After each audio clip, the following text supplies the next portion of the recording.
My name is Rhapsody and welcome back to Rhapsody's 5, 4, 3. My name is Rhapsody and welcome back to Hearthstone Arena. What would it be? Episode 106, 107, something like that. We don't have any requests currently pending, so I'm just gonna choose. Okay.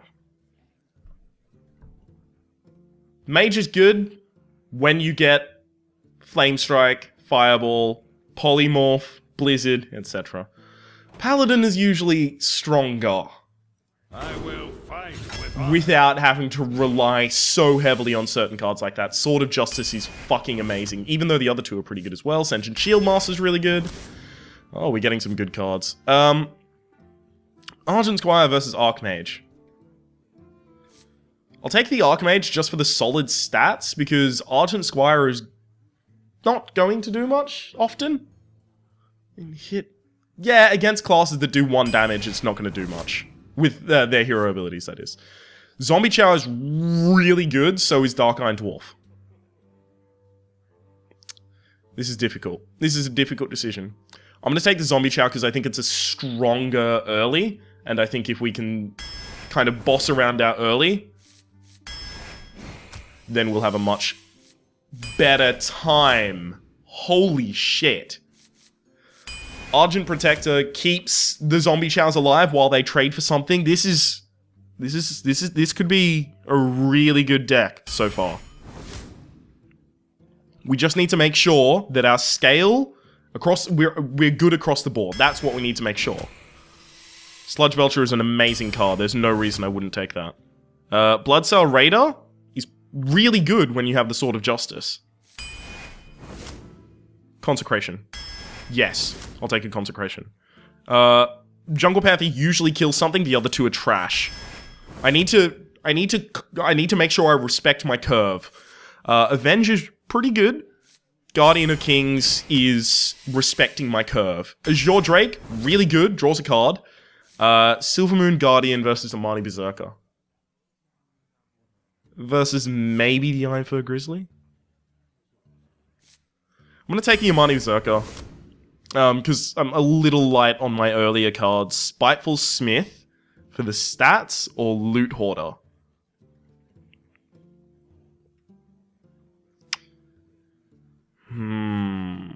This is difficult. This is difficult. I'm going to take the Spiteful Smith, because I do have 2 weapons, so it might actually become useful. Imp Master is better than any of those other ones. Guardian of Kings is really good for the late game. Lay on Hands is really good late game. Big Game Hunter sometimes gets a dude, and if it gets a dude, it's amazing. Mountain Giant is bad. I'm going to take Lay on Hands for the uber late game. Shattered Sun Cleric is really good, so is Direwolf Alpha. Direwolf Alpha has the chance to buff Zombie Chows to make them kill 2 3s, so I'm going to do that. Or should I be taking the Shattered Sun? Actually, when I look at my 3-drop slot, it's actually just 2 weapons and then 2 minions, so the Shattered Sun is actually really important. Frostwolf Warlord is way better in a Paladin deck because you have the... You know, you occasionally create minions with your hero ability. Youthful Brewmaster is good, but not great. And the reason it's not great is because it'll often be bouncing back a Zombie Chow. So I'm going to take another Frostwolf Warlord. Undertaker is going to trigger off 1, 2, 3 things. That's not enough. Amani Berserker. It's a much more solid pick. These are all pretty bad, so I'll take the Hand of Protection, which has a capability of being good. Storming Champion is really good in Paladin decks, but Gnomish Inventor is a card draw. Oh, I'm gonna take that, and I'm probably gonna regret it if I had to guess. I'll take Humility so that I can try and deal with bigger dudes. Aldor Peacekeeper, again, is trying to deal with bigger dudes. I think I prefer the Silverhand Knight to the Venture Merc. I mean, the Silverhand Knight is 4-4-2-2. It's 6-6 worth of stats, with no downside, and it splits it. Venture is 5-6. They're the same mana cost, so I'm gonna take the Silverhand Knight. And for the final one, I have 1, 2, 3, 4. 4 spells, so Violet Teacher is unlikely to be incredibly valuable, but at the same time, if it even gets 1, it's way more valuable. Plus, the other 2 are really shit. This is a really, really good deck. If we can get the Swords of Justice out and then just play minions, we'll just overwhelm our opponent with value. I predict 12 wins. Yeah? How about that, motherfuckers? Right? Oh, I predict 5 wins with this deck. This is a bad deck. I predict 6 wins with this deck. This is a good deck. I predict 8 wins. How about that? I predict 12. If we don't get 12, I will be thoroughly surprised. Also, probably responsible because of some really poor play. Versus Uther. Uther versus Uther. Justice demands. So this is where I have to decide, do I have enough early drops that I keep the Sword of Justice? I think so. And the game doesn't. Interesting little thing, however, is that the Sword of Justice and then Imp Master comes out as a 2/6 and then goes down to a 2/5 and creates a 2/2 because the Sword of Justice exists. Reporting for duty. So my ultimate dream right now is that he does not have a turn 2 play and that he reinforces. Thank you. For duty.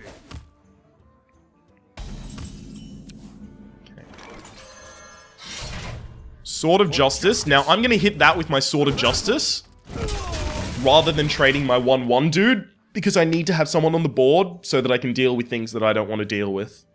Also, hitting it with the Sword of Justice means that if he uses the Ooze, it's not as bad, right? I don't lose literally everything I had. Reporting for duty. Excellent.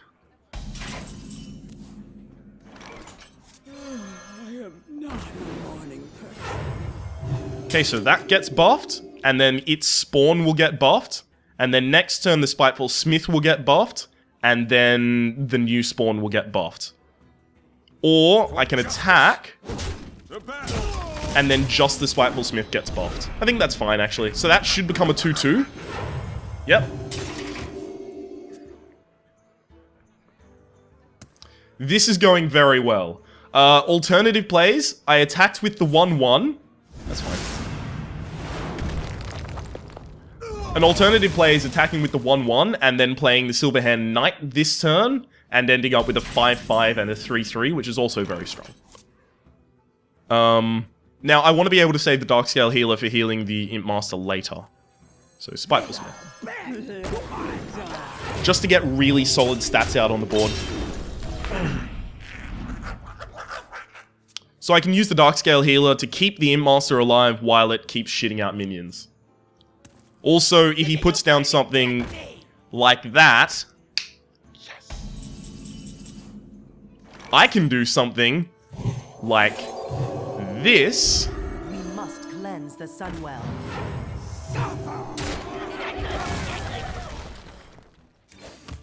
And advance my board state a lot. It occurs to me, it wouldn't have mattered incredibly if I took damage on this dude, as long as I also played the Darkscale Healer, but that would require me playing the Shattered Sun Cleric and the Darkscale Healer, which I didn't have enough mana for. Fuck! That would have been horrible if it got this. Consecrate. It has to be Consecrate.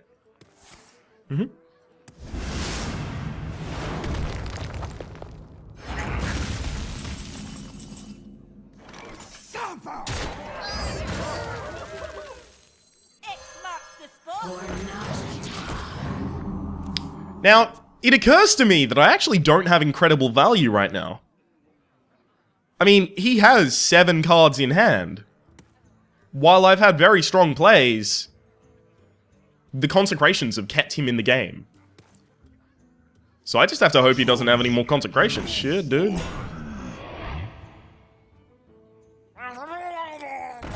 That runs into that. That runs into that. That runs into that? Do it. That's what happens.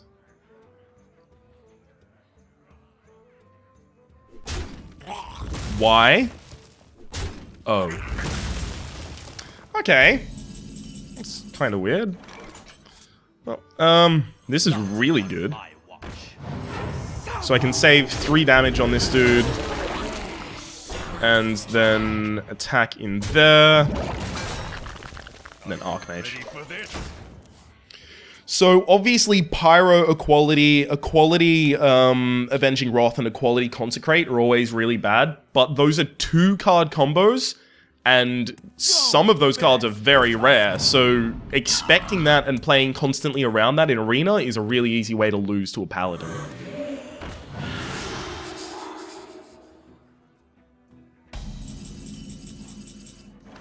So I almost have lethal, actually. I have 16, so he would have a total of 7 health left. I can't rely on that. I don't want to move anything into Consecration range if I can help it. My responsibility. So that attacks that attacks that, and then for the rest of it, I just ignore them. Because if either of those attack the Wailing Soul, I would go into Consecration range on those 2 guys. I don't want them to die to Consecration. At this point, he can Consecrate, it'll kill this and this, and it'll also put the Sludge Belcher in such range that he can kill it with the Wailing Soul. But then I win. Because on the back hit, I have 15 damage. Let me think. Okay. Good thing to note is he now can't Consecrate, because he hasn't got a coin left, because he used the coin to Consecrate before, which is called a Coinsecration. It's a very strong deck. I might not have lethal now thanks to that. Thanks to that attack, I do. Why? I don't...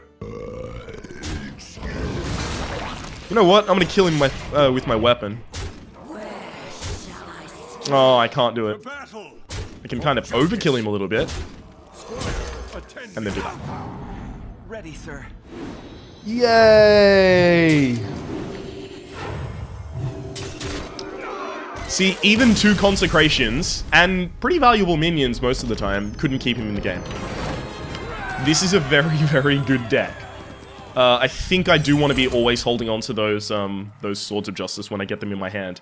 Because even though I had really kind of poor early plays, like I relied on him using Reinforce 2 turns in a row. Right? Anyone else would spank my shit for that, right? I would be slapped into the next town over. Luckily, it was my first match. Although I think I still do need to rely on getting my early drops while I have the Sword of Justice, because that's one of the big underpinnings of winning here. Protractor. Asked for it. I will fight with honor. Good, I love... Oh, this is really good. Because I can coin the Sword of Justice, and then play a 3.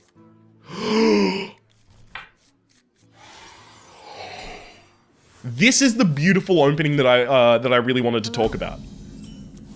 Well met. This is it.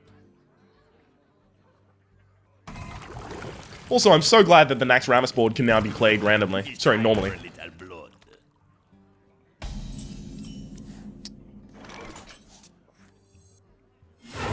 We must cleanse the Sunwell.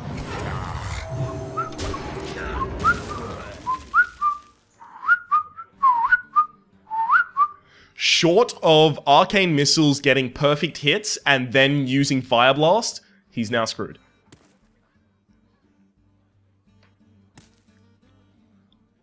Especially because most of what he can play this turn, I can kill with just one of my dudes, and then I get to develop the Sword of Justice without any fear.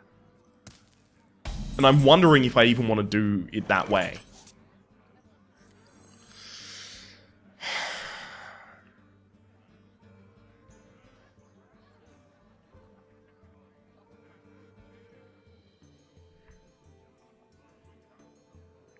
Do I want to save the Sword of Justice for later? Let me think. Because if I can Argent Protect it and then just, like, kill that and keep going for the face. Not on my I think that's correct, actually, to do that. Just so that I can avoid Blizzard for as long as I possibly can. Plus, at the moment, I have a total of 10 damage going straight to his face every turn. And unless he casts something stupidly crazy right now, I'll probably just Sen'jin Shieldmaster, maybe trade a dude. Yeah, that's gonna be Sen'jin Shieldmaster. Tazingo! Push forward. This is my responsibility. Because Sen'jin Shieldmaster, in most cases, will survive against the Water Elemental. But deal 3 damage to it, and then I can just clean it up with one of my dudes. Next turn is a pretty important turn, because then I can play the Sword of Justice and Amani Berserker. And that's on the turn before he would, Frostbolt. Wow. That's on the turn before he would be able to play Blizzard. So that means that the Amani Berserker would be a 6-2 if he cast Blizzard, which means that he can't deal with it just by using Fire Blast that turn. Duplicate. That secret is duplicate. Push forward. I still have to play into it, unfortunately. It's time for a little blood. This is my responsibility. Okay, so unfortunately we have a very, very weak turn 6, by which I mean we have no play next turn. I would love to draw a 4-drop, so that I can Hero Power 4-drop, or at least a 5. If I got a 5, hopefully something that has above 4 base health, so that I can avoid Flame Strike next turn.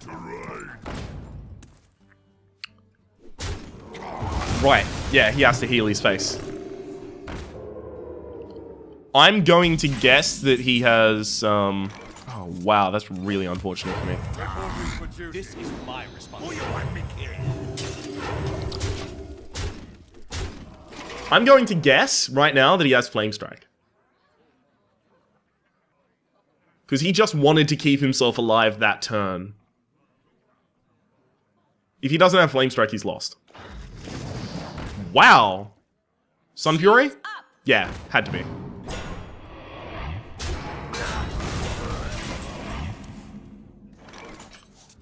Frostwolf Warlord would come out as a 9-9, I think. But Stormwind Champion is way better and way on curve. Behold the might of Stormwind! To battle! So, kill that. And yes, I didn't go for the face with that one. That was correct. Not to go for the face there. Because I don't have the damage to finish it out, so I just need to make sure that his board is not ever present and threatening. Basically.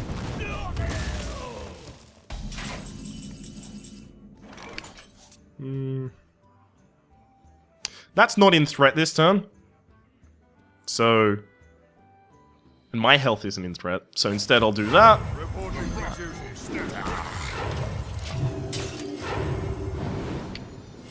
7-7. He's quickly going to run out of single target removal because you've got Fireball, Frostbolt, both used, Polymorph, that's about it.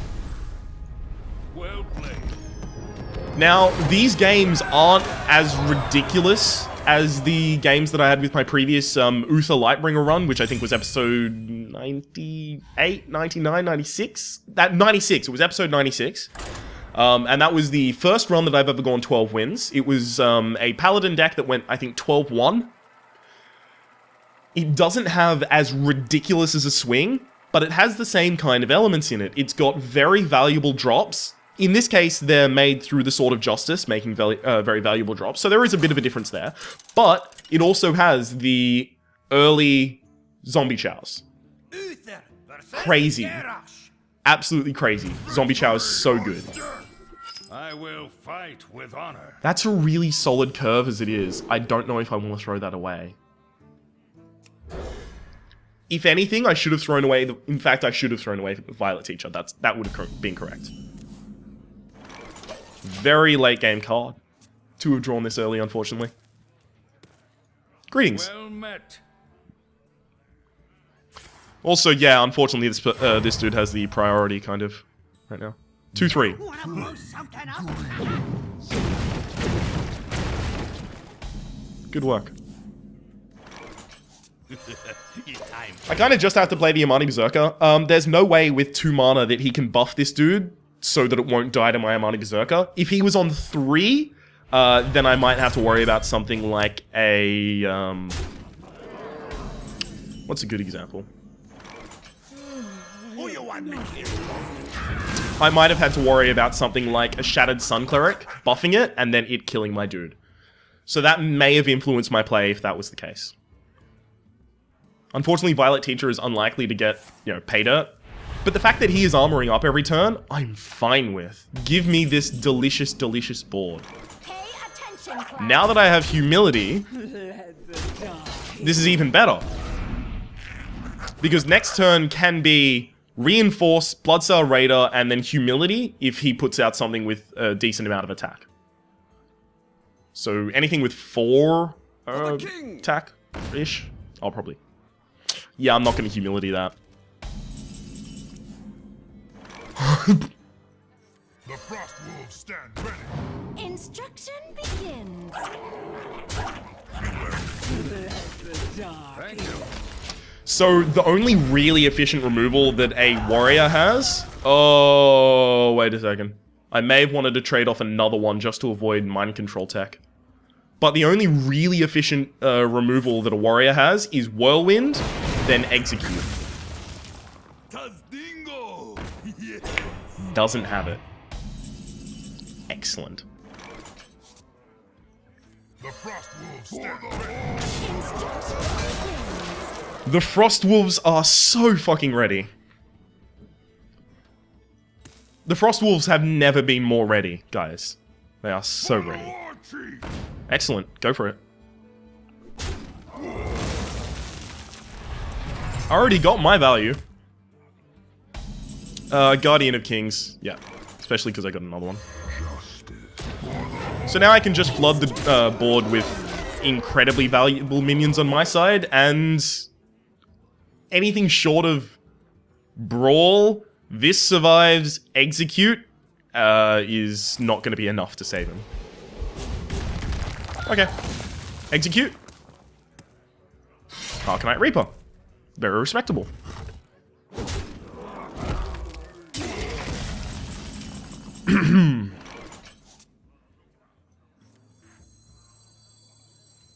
No, that's not on mana. Okay. I was thinking Sword of Justice, Bloodsail Raider plus Reinforce, but the thing is they die to Arcanite Reaper. The Sword of Justice plus Bloodsail Raider is a really interesting combo, because the Bloodsail Raider gets the 1 damage from the Sword of Justice and then gets +1/+1, so it ends up a 4/4 for 2 mana. That's really good.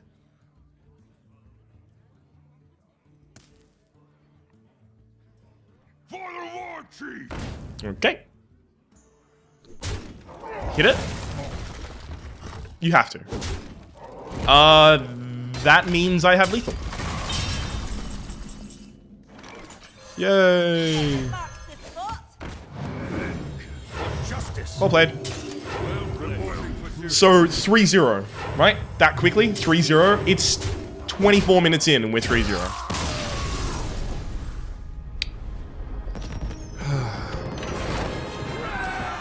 I told you this is a good deck. You know what? I would not be surprised if we either went 12-0 or just started dying a lot at 8 to a weakness I haven't predicted. That's possible. I mean, you know, a lot of your wins depends on your play, on your cards that you were offered, the cards that you picked, all of that type of stuff. But sometimes you just get an opponent who has the right things, and you're like, oh, well, okay. Like, if this dude has a lot of Earth Shocks and Silencers, I probably won't go so I well. will fight with honor. I'd love to keep the Consecration, but I don't have an early enough hand, so I can't guarantee the curve into it. You keep Consecration sometimes against Shaman because they have just absurd bullshit. If I drew Argent Protector, that would be amazing.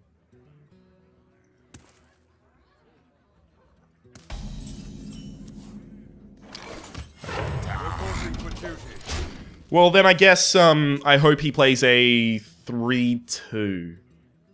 Then...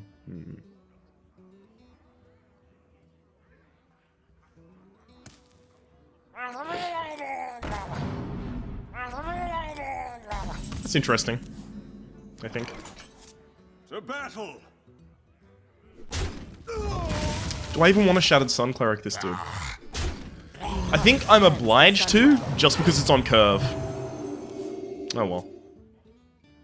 I really didn't want to do that. I would have preferred to make a Reinforce, but that was too good of an offer on curve. Plus, it means that Forked Lightning doesn't kill both my dudes unless he rolled the perfect roll, which he did not. Push. I still have someone on the field, so I have to play Violet Teacher rather than the Ancient Bounce Master. If both of these are alive next turn, Frostwolf Warlord is a really good play. And they're very likely to be. I mean, there's no 0 mana cards in the Shaman deck that I'm aware of. The frost wolves stand. Okay. So here we see the strength, right?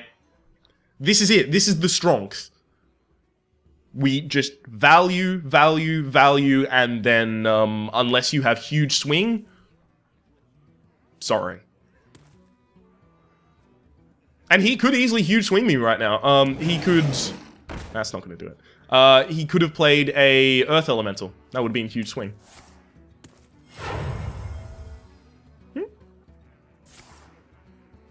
Double Lightning Bolt. Wow.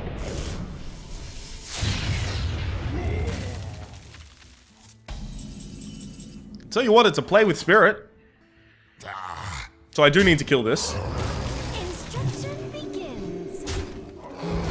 But luckily I don't have a large amount of spells anyway, so it's not like a huge victory for him. Brilliant thing is that the Stormwind Champion can come out next turn, which would make the Spiteful Smith have 5 attack, which means that it can kill a lot of things that are cast with 4 mana.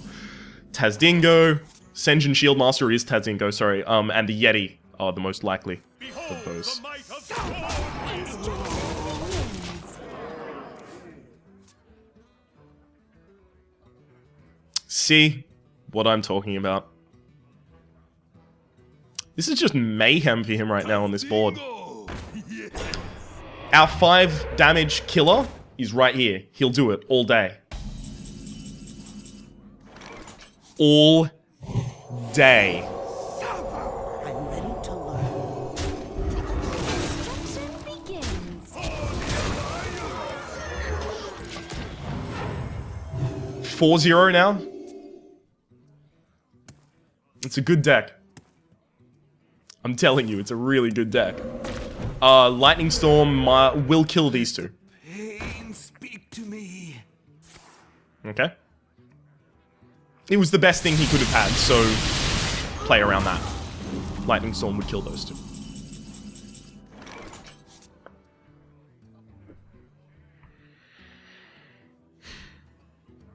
This is interesting. I don't have lethal. Right now, at least. How can I kind of best assure that I win this game? I wonder. Well, the best assurance would be set up lethal next turn and don't even deliver much lethal this turn. So Spiteful Smith is actually kind of important. But if he has another Lightning Storm, it will kill Guardian of Kings, or it has a likelihood of killing Guardian of Kings if he gets a Totemic Call. So, Guardian of Kings, 4 health, good, stay there. That can move down.